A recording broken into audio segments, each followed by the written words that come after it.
Pastor TB Joshua's alleged evil doings, witchcraft, and acts of sexually abusing his congregants exposed in a documentary released by the BBC.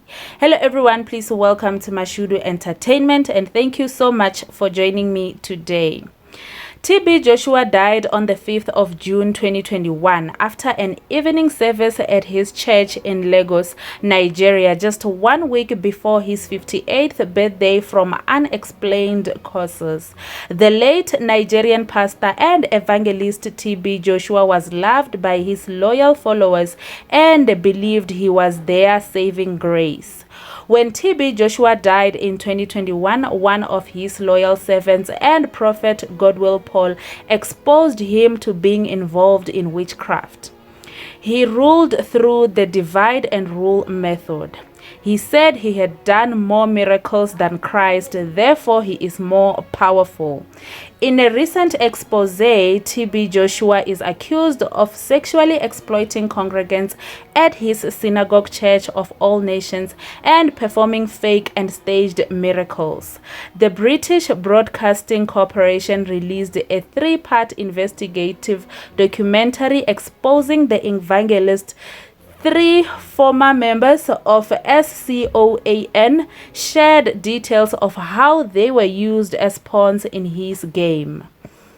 Those who claimed to have survived sexual assaults say TB Joshua manipulated them, abused, and silenced them from speaking up about the abuse. They claimed to have been sexually molested and repeatedly raped by the pastor, who claimed that the acts were all for their salvation.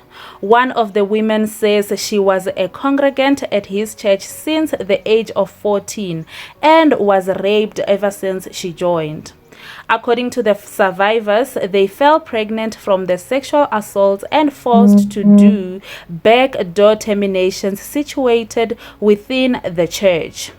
He broke my virginity, one survivor claims. I was screaming and he was whispering in my ears that I should stop acting like a baby. I was 17 years old. I was underage, says one of his victims. Another rape survivor who managed to escape the church says they were beaten and shot by criminals working for the pastor once they tried to escape. They also exposed how the popular pastor staged miracles for television and how his congregants were asked to exaggerate their struggles for healing, and they obliged. The documentary also exposed TB Joshua as having a child outside of his marriage and how he ill-treated the 28-year-old. She is said to have confronted her father about all the allegations of sexual assault before his death and was thrown out of the church and labeled a heathen, which drove her to depression. The disciples dragged me out of the office, put me in a room and isolated me from the rest of the church, TB Joshua's daughter said. I wonder how I lived through that time because they were hitting me with belts and chains. I couldn't shower for days. He felt threatened by the fact that I knew what was happening. And there you have it, guys. What is your take on this one? Please do let me know in the comment section down below. Like the video. Also, please remember to subscribe to the channel if you haven't. Bye, guys.